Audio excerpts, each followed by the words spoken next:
네, 6.4 지방선거 승리를 위한 정치권의 행보가 점점 빨라지는 것 같습니다. 여권의 서울시장 후보로 떠오르고 있는 김황식 전 총리, 그리고 정몽준 의원의 이른바 빅매치 성사 기대감이 높아지는 것 같습니다. 이런 가운데 야권에서는 빅딜 가능성도 제기되고 있는데요. 분위기가 여야 모두 바쁘게 움직이는 것 같습니다. 최근 논란을 일으킨 윤진숙 해양수산부 장관의 발언 얘기도 계속 논란이 되고 있는데요. 전문가와 함께 짚어보도록 하겠습니다. 김만은 한국정치아카데미 원장, 정군기 홍익대학교 교수 두 분 모셨습니다. 안녕하십니까? 네, 안녕하세요. 예. 자, 일단 어제 황우여 대표와 정몽준 의원이 이제 만났습니다. 만나서 출마 의사를 타진을 하는 것 같고, 오늘은 이제 김황식 전 총리를 황우여 대표가 또 만나는 것 같습니다. 새누리당 지도부 입장에서는 어떻게 되든 이번 선거를 좀 불을 지펴서 관심을 더 끌어서 이른바 어떤 그 흥행을 해야 되는 그런 입장에서는 두 분 다 나오는 게 좋을 것 같은데 어떻게 보십니까? 일단 먼저 분석을 해주시죠. 네, 그렇게 만약에 두 분이 나오고 또 이혜훈 의원까지 전 의원까지 가담해서 경선이 치러진다면은 예. 박근혜 대통령이 쓰는 말로 대박이 될 수도 있을 겁니다. 예. 현 상태로 그대로 가서는 지금 되게 쉽지 않게 현 지금 박원순 시장이 상당한 격차를 두고 나오는 여론조사 결과들이 나오죠. 예. 새누리당이 아마 추격하고 경쟁을 하기 위해서는 그런 정도의 뭔가 새로운 변화기 몇 번이 필요할 것인데 두 분이 과연 경쟁하는 그런 경선이 이루어질까요? 전 총리가 서울시장 선거의 경선에 참여해서 만약에 탈락한다. 그러면 그런 상황이 가능할까요? 또 반면에 대선 후보까지 겨냥하고 있는 7선의 정몽준 의원이 경선을 거쳐서 탈락한다. 그러면 거의 향후의 정치적인 진로가 굉장히 복잡해지네. 저는 두 분이 참여하는 경선의 가능성 그렇게 커 보이진 않습니다. 두 분 중에 한 분 정도는 참여를 할 수 있겠지만은 두 분이 참여하면서 현재 이미 출마 선언을 한 이혜훈 의원까지 3자 이상의 대결이 가능하겠느냐, 그건 쉽지 않아 보입니다. 예, 오히려 두 사람 입장에서는 정몽준, 김황식 두 분 입장에서는 뭐 경선이 아닌 이른바 이제 추대 형식이 돼서 어느 정도 당내에서 뭐 약속까지는 아닙니다만, 물론 당연히 경선이라는 거는 당원 당규에 나와 있습니다. 두 사람이면 무조건 경선을 해야 되죠. 경선을 거치더라도 어느 정도 그런 분위기는 좀 알고 출마를 해야겠다. 이 정도까지 생각하는 거 아니겠습니까? 어떻습니까? 그러니까 이혜훈 최고하고는 경선을 할 수 있는데, 예. 그게 이제 김황식 전 총리의 입장이었거든요. 예. 그래서 내가 총리를 했지만 추대 아니고 경선할 수 있다고 그랬는데, 안철수 신당이 갑자기 뜨면서 예. 정몽준 의원이 참여하겠다는 얘기가 나왔습니다. 이때부터 김황식 전 총리가 약간 또 주저하게 되는 모습을 보이고, 예. 정몽준 의원 같은 경우는 여러 가지 지금 뭐 간을 많이 보고 있는데, 예. 말씀하신 대로 본인이 경선에 나가서 많이 떨어졌을 때 향후 대권 과대에 문제가 있고, 김황식 전 총리도 정몽준 의원하고 붙어서 만일에 떨어졌을 때는 명예라든가 권위에 많은 손상이 가기 때문에 이 두 사람 다 모두 지금 뭐 많은 간을 보고 있는 것 같은데, 말씀하신 대로 저도 같은 생각입니다. 예. 이혜훈 최고하고는 경선을 할 수 있지만 큰 인물들끼리는 쉽지 않을 것이다, 이렇게 봅니다. 예. 김황식 전 총리의 경우에 현재 새누리당하고 정체감이 아주 강하거나 예. 생사고락을 같이 했다면은 아하. 내가 전 총리였지만 그래도 경선에 참여할 수 있다, 당을 살리기 위해서. 그렇지만, 이런 입장이 가능할 수도 있지만은 사실상 새누리당하고 그렇게 밀접한 관계가 그렇죠. 없죠. 영입을 해야 되는 입장이에요. 예, 전직에 이제 한나라당 때 이명박 정부에 총리했다는 것일 뿐이지 사실상 정당 조직하고 그렇게 밀접하는 관계가 없는데 새누리당을 살리기 위해서 몸을 던지겠다, 이러기는 쉽지 않을 것입니다. 정치를 해오신 분도 아니고요. 예, 그렇습니다. 또 희한하게요, 현재 지금 주요 거론되고 있는 정몽준 의원도 7선이지만은 예.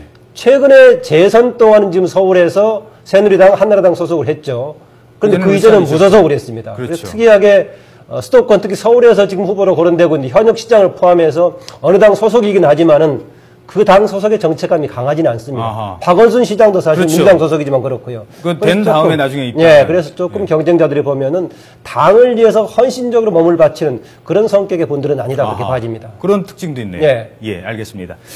기자들이 어제 이제 만나봐서 이제 질문을 했답니다. 정몽준, 김황식 두 분의 얘기를 직접 들었는데요. 어떤 답변이 있었는지 직접 들어보시겠습니다.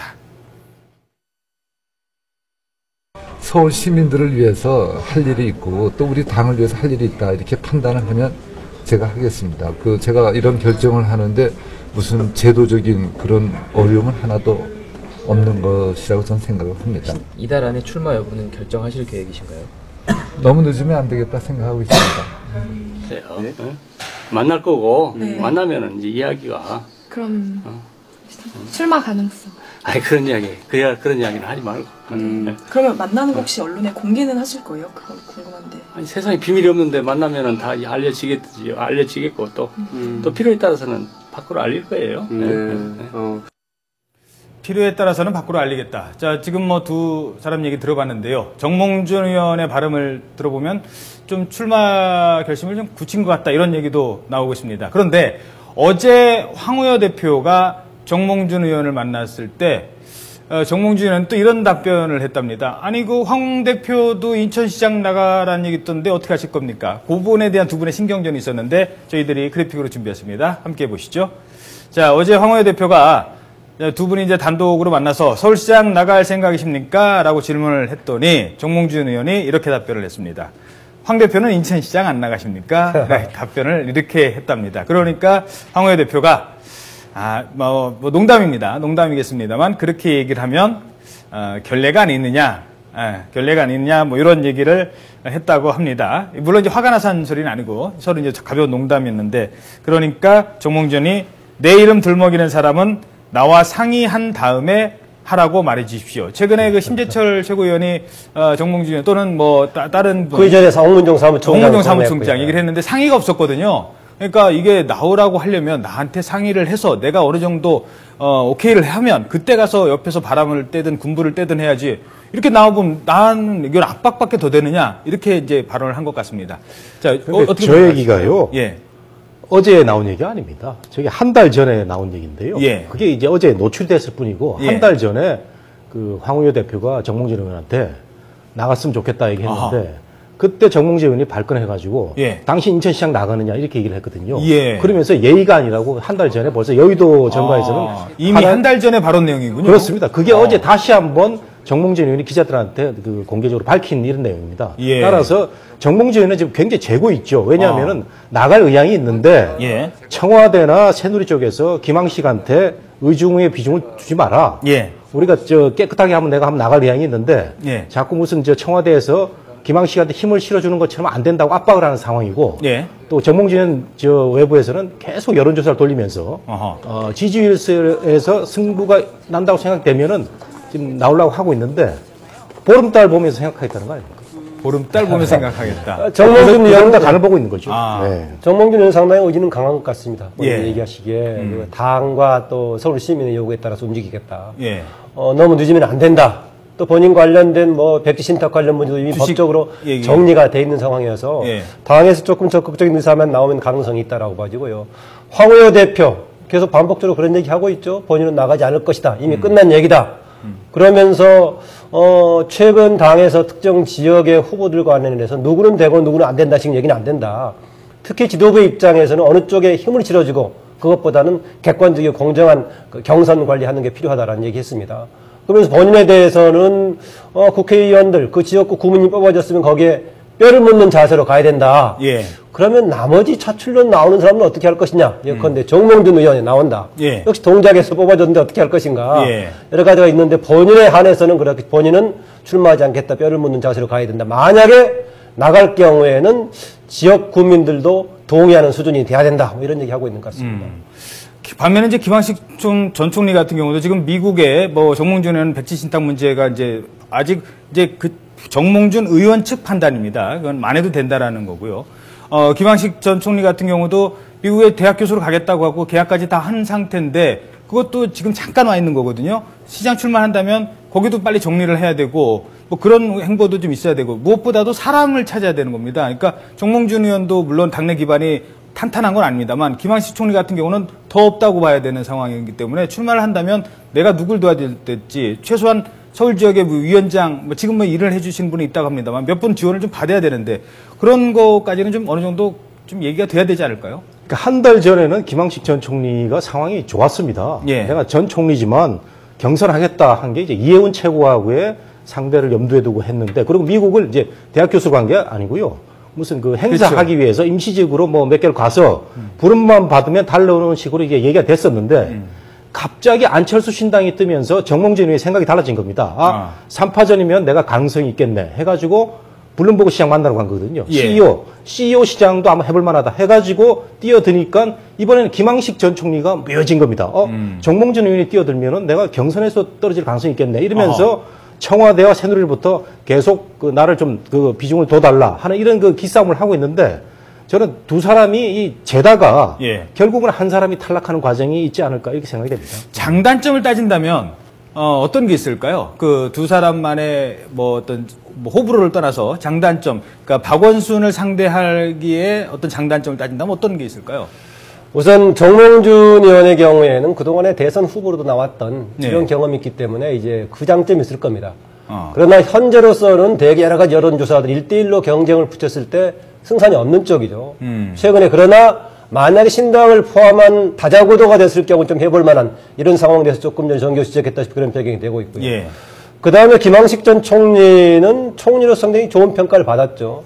그리고 부분적으로는 또 뭐 지역성 고려했을 때 현재 야당을 뒷받침하고 있는 호남의 표도 일정하게 가져갈 수 있지 않겠느냐 이런 여러 가지 고려하고 있는데 상대적으로 만약에 김항식 총리가 했을 경우에는 정치적인 진영 논리가 상대로 좀 강하게 작용하지 않다.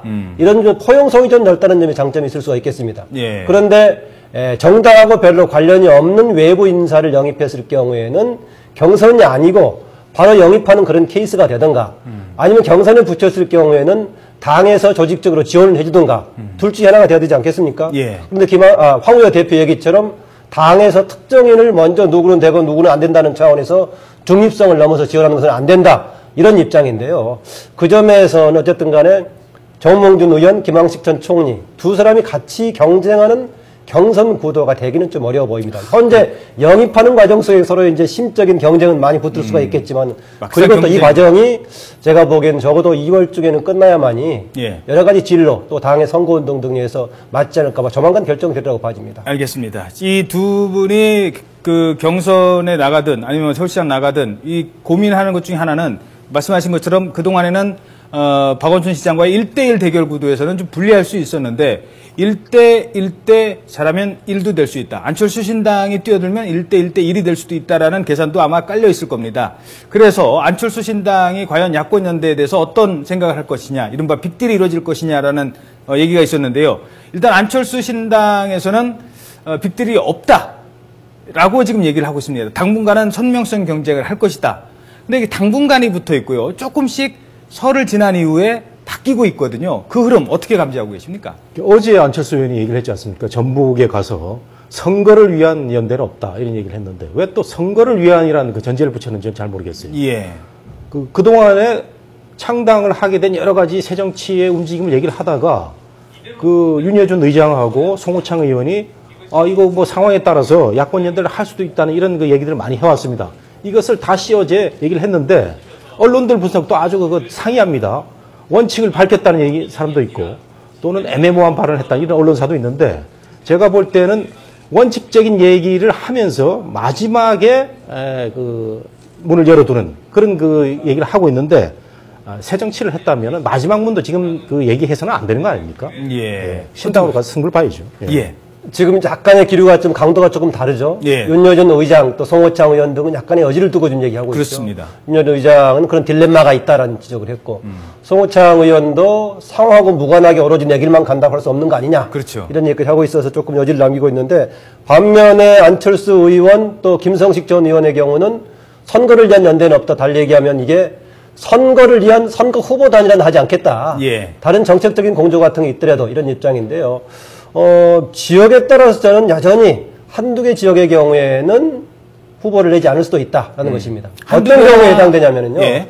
이게 본인들이 지향하고 있는 새정치하고 지금 누가 당선되는 것하고 일치한다. 예컨대 서울시장의 경우에는 현재 박원순 시장이 그대로 재선되는 것이 안철수 신당이 지향하는 새로운 정치, 새정치 방향에 부합한다. 오히려 다른 시장이 됐을 경우에 새정치 전략하고 맞지 않다라고 봤을 경우에는 새정치와 연대가 같이 공통 분모가 있을 수 있죠. 어떤 경우에는 오히려 연대하는 것이 새정치에 부합하지 않는 구정치가 돼버릴 수도 있지만 그래서 제가 여지가 있는 부분은 경우에 따라서 전략적인 선거 전략적인 차원의 후보 단일화가 아니라 그런 이렇게 충돌했을 경우에는 한두 군데 경우에 조정이 가능하지도 않겠냐 그렇게 봐집니다. 근데 제가 볼 때는 예. 후보를 내지 않는 게 아니고요. 못 내는 겁니다. 못 내는 경우. 뭐 서울시장 얘기하셨는데 마찬가지로. 근데 박원순 시장이 새정치와 맞는다는 그 생각은 우리 김 원장님의 너무 주관적인 생각이 아닌가 생각합니다. 그런 경우에. 예. 그래서 저는 후보를 못 내릴 가능성이 매우 크죠. 경기도는 상대적으로 이제 김상군이라는 잠재 후보군이 있기 때문에 교육감, 예. 후보를 낼 가능성이 있는데 서울은 지금 상황이라면 후보를 못 낼 가능성이 매우 크고 뭐 인천 같은 경우도 마찬가지고요. 그다음에 충남, 강원 안철수 진영에서 후보를 못 낼 가능성이 매우 큽니다. 이런 점에서는 이제 그 안철수의 고민이 매우 큰데 저는 이 문제보다는 이 서울시장 문제를 아까 좀 그 답변을 못 드려가지고 지금 정몽준 의원 지지율이 조금 더 나오는데 상대적으로 정몽준 의원이 큰 선거에서 지지율이 그렇게 좋지 않았습니다. 예. 그런 걸 생각하면은 김황식 전 총리의 그 호남 그 출신이라든가 경륜, 안정감 이런 걸 생각하면은 그 확장성 면에서는 김황식 전 총리한테 더 점수를 좀 주고 싶습니다. 그 안철수 신당 만약 후보 단일화 할 것이냐 이 문제 관련해서는요. 향후 신당의 성공의 진로를 그 로드맵을 어떻게 보느냐라고 봤을 때 정당이 구체적으로 성공하기 위해서는 국회에서 원내 진출하는 게 최종 과정 아니겠습니까? 그렇죠. 더 크게 보면 대통령이 통해서 당선되어 집권하는 거고요. 예. 그 점에서 봤을 때 이번 지방선거가 사실상은 신당의 결정적인 계기로 작동하기는 어렵다. 다만 국민들이 봤을 때 구체적으로 몇 개 의석이 얼마나 집권하느냐 광역 단위에서 이런 것도 있겠지만은 구체적으로 축구로 봤을 때 골을 몇 골 넣느냐 이것도 있겠지만은 향후에 봤을 때 게임으로 보니까 상당히 전력이 괜찮더라 이런 평가도 가능하기 때문에 구체적인 의석도 있지만은 선거 과정을 통해서 국민들이 보기에 그렇죠. 얼마나 득표력을 가졌는 것인가 얼마나 호소력을 가졌나 이것도 있기 때문에 몇 가지 차원에서 복합적으로 볼 겁니다. 안철수 의원의 최종 목표는 지방선거 승리가 아니라 대선이기 때문에 이번 선거에서는 새정치하는 모습을 보여주고 굳이 승리하지 않는 데더라도 잠재력, 폭발력을 보여주고 내용상으로 보여주면 성공이다. 되겠죠. 단기적으로는 당당히요. 그때까지 가지 않더라도 7월 달에 있는 730 재보선이 상당히 규모가 커질 가능성이 있죠. 그렇죠. 거기에서 몇 석만 얻는다면은 현재 2석에다가 2~3석 더한 데다가 만약에 무소속이나 다른 정당에서 이탈이 있다면은요. 예. 현재 3당인 통합진보당 6석이지 않습니까? 그럴 때 혹시 제3당으로 도약을 하게 된다면 그때부터 상당히 에너지가 붙을 가능성도 있다는 거죠. 알겠습니다. 저도 얘기 좀 할게요. 예. 근데 지금 말씀하신 대로 하면은 안철수 진영이 새정치를 하면서 독자적인 움직임을 강하게 얘기를 해야 되는데 이게 지금 양두구육입니다. 그 새정치를 얘기하면서 윤여준, 송호창이 두 사람은 계속 이상한 소리를 하고 있거든요. 이게 국민들을 어떻게 얘기하면 사기치는 거 아니겠습니까? 예. 아무튼, 그 정도로 정리를 하도록 하겠습니다. 다음에 또 얘기를 나눌 분은, 윤진숙 장관인데요. 계속 논란이 되고 있습니다만, 어제 같은 경우는 1차 피해자가 GS 칼텍스다. 라고 얘기를 했습니다. 그 발언이 지금 논란이 좀 되고 있는데, 일단, 간단한 논평부터 부탁드리겠습니다. 어떻게 보십니까? 그 발언에 대해서는. 근데 저는 윤진숙 해수부 장관을 우리 언론들이 너무 희화를 하고 있는 수도 있다. 이렇게 보는데요. 예. 희화요. 희화화. 예. 그 사람의 발언에 대해서 지켜보다가 실수가 나오면은 깨끗이 확대 생산을 하는데, 물론 본인의 자질 여부는 저는 개인적으로는 상당히 자질에 좀 미흡한 점이 없지 않아 있다고 보는데, 지금 이제 직을 수행을 하고 있는 와중에 본질, 예를 들어서 피해를 제대로 파악하고 있느냐, 현장에 빨리 갔느냐, 이런 문제를 지적을 해야 되는데, 예.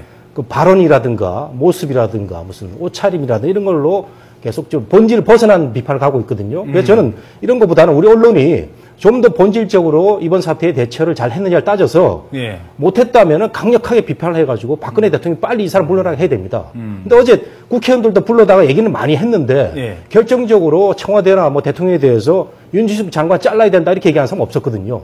그런 점에서 우리 언론이나 정치권이 너무 가볍게 비판을 한다 이런 얘기를 좀 드리고 싶어요. 가벼운 행동에 대해서 본질을 비판하지 않는 게 아니라 주변 곁가지를 비판한다. 그렇죠. 네. 예. 희화화. 저는 임명 과정 자체가 희화적인 것이 아니었나라고 봐지는데요. 어지간하면은 새누리당에서 박근혜 대통령 임명한 장관을 두고 이렇게 여러 가지 지적을 했겠습니까?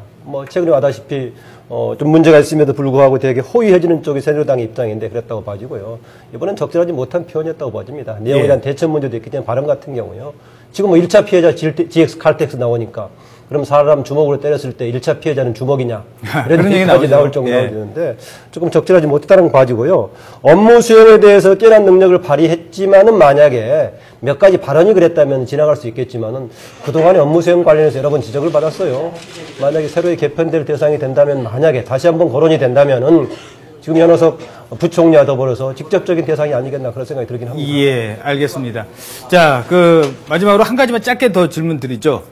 시간은 없습니다만, 윤 장관이 여성이고, 이른바 사회에서 말하는 스펙이 좋은, 명문 어디 출신의 고시를 합격한 그런 사람이 아니기 때문에 비판받는 것 아니냐, 이런 지적도 있습니다. 그 부분은 어떻게 아니요, 생각하십니까? 그것 때문에 그런 게 아니고요. 예. 그것 때문에 대통령이 발탁을 했거든요. 비주류, 그다음에 대학도 지방대학 나오고. 예, 연구위원. 연구원 출신이 오랫동안 일해가지고 이제 장관을 발탁한 배경인데, 그럴수록 이 사람이 일을 잘했어야 되는데, 여러 가지 미흡한 점이 보이고, 이걸 이제 질타당하고 하는데, 어제도 저는 보니까 언론에 1차적으로만 GS가 1차 피해자라고 했는데, 그 뒤에 이 사람이 얘기를 많이 했더라고요. GS가 피해 보상을 하고, 나중에 정부가 구상권 청구를 해가지고, 대책을 세운다, 이런 얘기도 했기 때문에, 우리가 본질을 비판해서 일 못하면 잘라야 되고, 독감 걸렸다, 이런 얘기는 이제 그만했으면 좋겠어요, 저는. 예, 알겠습니다. 네, 시간 관계상 오늘 말씀은 여기까지 듣도록 하겠습니다. 지금까지 김만음 원장, 정공기 교수 두 분이었습니다. 고맙습니다.